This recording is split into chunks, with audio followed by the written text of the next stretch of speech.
আচ্ছা মিত্তি তুমি হ্যাঁ কি খাচ্ছ কি খাচ্ছ কি খাচ্ছ বলে দাও সবাইকে। এই নে না বলে এই নাও, বলো কি খাচ্ছ বলে দাও, কি খাচ্ছ এটা? ভালো খেতে মাম্মাম, মাম্মাম ভালো খেতে।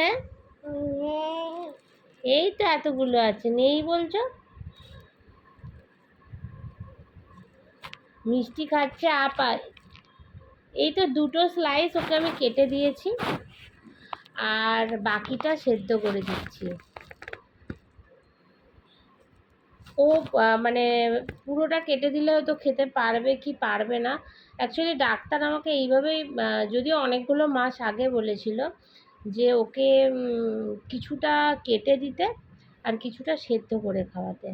কারণ বেশিক্ষণ একটা মানুষ, আমরা যদি বড়রা না চিবোতে পারি বেশিক্ষণ, তো ও হয়তো আশা করছি পারবে না, যার জন্য আমি এখনো অবধি ওকে কিছুটা কেটে আর কিছুটা সেদ্ধ করেই দিই আপেল দিলে। আর এই গরমে সব থেকে সুবিধা, বারবার আমি তোমাদের ভিডিওতে বলেছি, মানে আপেলটা খুব কমই দিচ্ছি এই গরমে। এই গরম